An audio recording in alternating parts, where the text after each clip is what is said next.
So, good part of the day, everyone. Today, I will introduce you to Uzbek noun cases.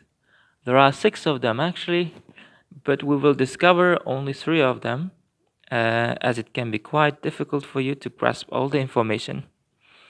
So, let's get started with the genitive case. So,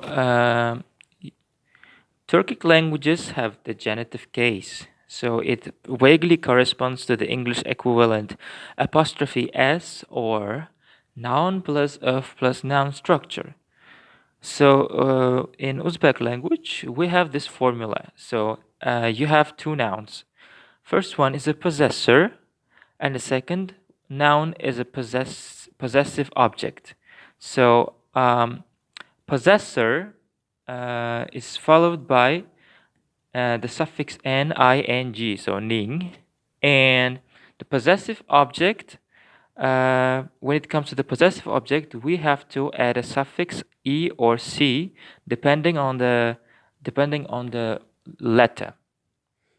So I know it can sound a bit intimidating, but as you will progress through the steps, then you will just discover that these aren't actually difficult. So let's start with the possessor. Possessor. So first of all, you need a noun, of course, or a word acting as a noun, and then you'll have to add ning, ning. So basically, if you want to say cats, you say here the cat is mushuk, and cats would be mushukning. The same applies to persons. So Anvar, it's a famous, it's a popular name of the boys. So Anvar is a name, and the ning is as I have already mentioned, it's a possessor suffix. So Anvarning corresponds to Anvars. Step 2. Now this one is a bit challenging. So it's a possessive object, and you need either E or C. So for nouns ending in a consonant, you need the letter E. So for nouns ending in a vowel, you need C. Basically, we don't pronounce it that way, but so anyway, I'm going to explain it all. So if you want to say Anvar's book, so book is kitab. You say Anvar'ning kitabı, because since kitab ends in a consonant, so as you can see, B is a consonant. So that it makes sense to say Anwar's book, and it makes sense to say translate it that way, Anvar'ning kitabı. So, or suppose that you want to translate this phrase Anvar's pen. So pen is ruchka in Uzbek, and a here we have this letter a, so it's a in English language. So it ends in a vowel, and so you add s. That's not c actually. So pardon, s. Anvar'ning ruchka s. So it's Anvar's pen. Moving on. So now pause the video and try to work out the meanings of these words. Use the dictionary if necessary, but not the translators. So what do these phrases mean? Shaharning xaritasi, joyning shimi, daftarning rangi, dadamning bo'yinbog'i. So you have some time to think. Pause the video. Use the dictionary as if necessary. Right, so the answers are Sakharin xaritasi, the map of the city, Johnning shimi, John's trousers, daftarning rangi, the color of the notebook, dadamning bo'yinbog'i, my dad's tie. But we have some stem changes in possessive object. Unfortunately, we love to make our language sound smooth. That's why I'm going to introduce to our 2 crazy letters, which are Q and K. That's K and K. So, first of all, bear in mind that it pretty much depends on the syllable, the number of syllables. So, when it comes to this possessive object thing, you need to be cautious about the number of syllables. So, if the possessive object contains one syllable, such as yük, load in English, and ok. So ok is white, but in this case, it means the white part of an egg. So it's a noun actually here. So this we don't have any stem changes here, as you can see. Nothing changes. The general rule applies. So Anvar'ın yükü, Anvar's baggage or load, we say. Tomning oka. The white part of an egg. No, we don't have any exceptions here. But what if you have uh, more syllables? So kapalak means a butterfly and qrgok is a shore. So kapalak contains 3 syllables and qrgok contains 2 syllables. In this case, the last K at the end of the word kapalak changes to G, G. Pay attention. Kapalak, butterfly. Anvar'ın kapala G. Anvar's butterfly. Qrgok, shore. Daryoning qrgog'i, the shore of the sea. The shore of the river, sorry. But there are exceptions.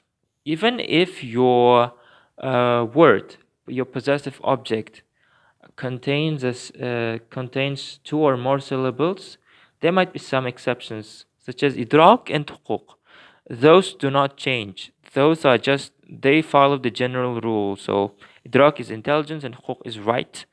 So idrak, hukuk, no exception here.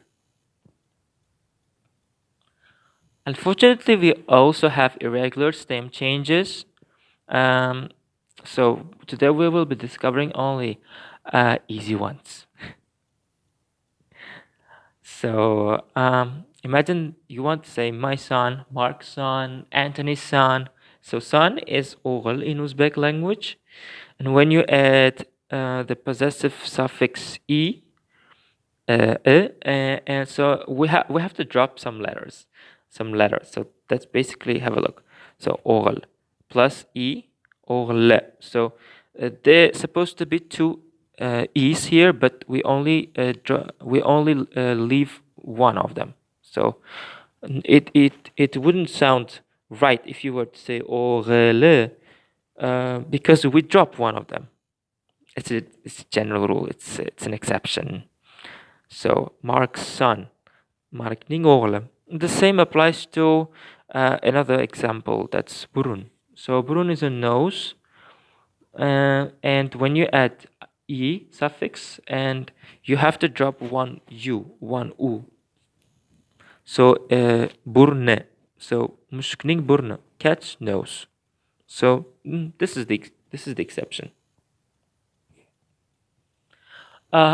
So now I basically guided you through noun plus an of plus noun structure, or let's say apostrophe s, similar to such structures. But unfortunately, we have also a different structure, I'd say, for possessive determiner plus noun structure. So basically, let's see how it looks. In English, we have possessive determiners such as my, your, his, her, its, our, their.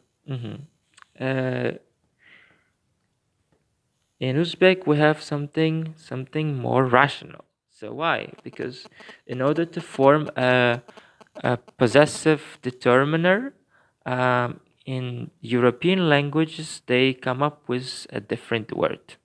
But in English, but in Uzbek, we just add ning. So here you go. So min, I, and when you add ning, it becomes meaning. Bear in mind, since we have two n's here, we have to drop one n. So it's an exception. Sin is a U singular form, and when you add ning, it becomes sinning. Again, you drop one n.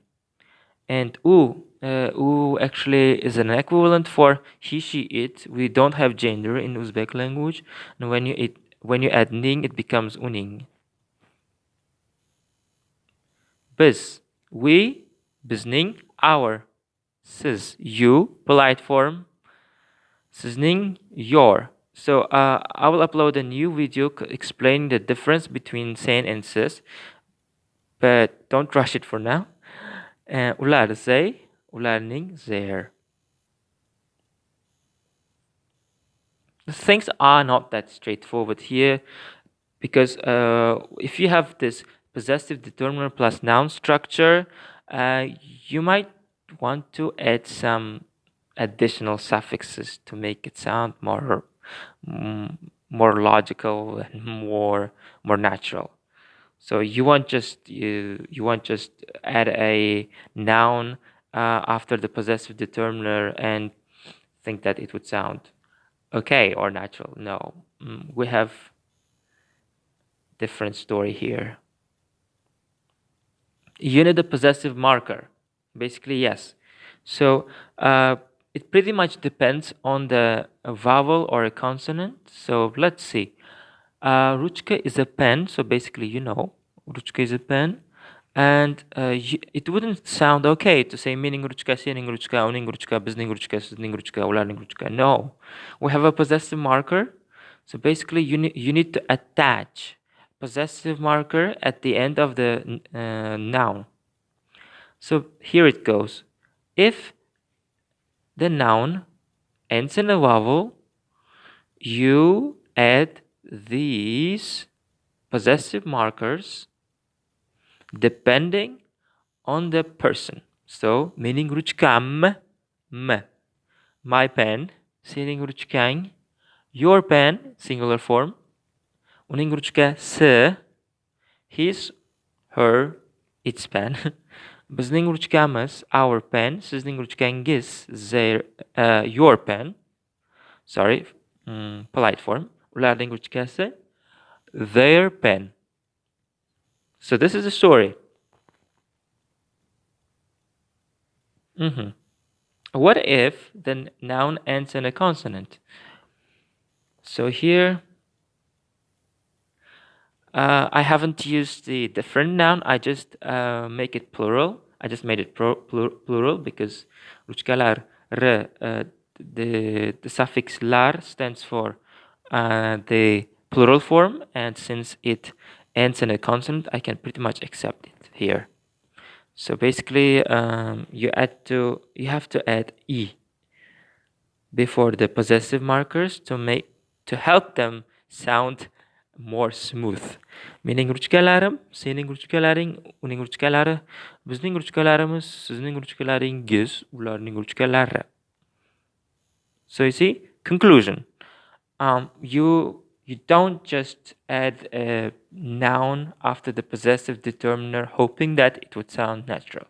You need a possessive marker to explain clearly that it corresponds to the person that you are talking about.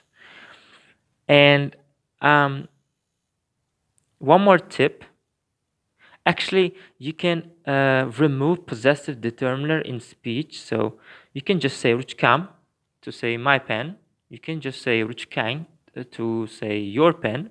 Because since you have possessive marker indicating the person, why you would need a possessive determiner too. So just like Spanish, we are inclined to drop pronouns. Some more practice. So practice. Here you have some phrases to translate, and pause the video, use the dictionary if necessary, and once you're ready, resume the video. So the correct translation for each word is John's car, Johnning maskinası, Johnning maskinası, the roof of the house, winning Tom, his trousers, uning shimi Alex Key, sorry. My pronunciation is awful. Alex'ning kaliti, Maya's book, Mayaning kitobi, students' answers, talabalarning javoblari, the end of the story, hikoyaning yakuni. You can say qissaning yakuni. Wow, and we have locative case in Uzbek language, so you want to indicate location. But you might wonder why, because in English language there are a couple of prepositions, so such as at, on, in, or by. No worries, we only have one suffix. We only have one suffix in Uzbek language, which is just da. So you attach this suffix to the end of the noun.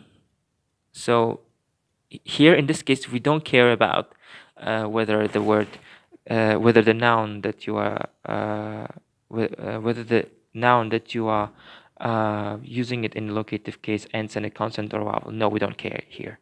So uyda, at home, avtobusda, on the bus, burchikda, in the corner. So uy is a home, is a house, and you just add da, and now congratulations, locative case is ready. Uyda, at home.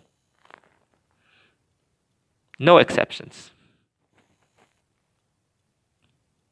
And the ablative case.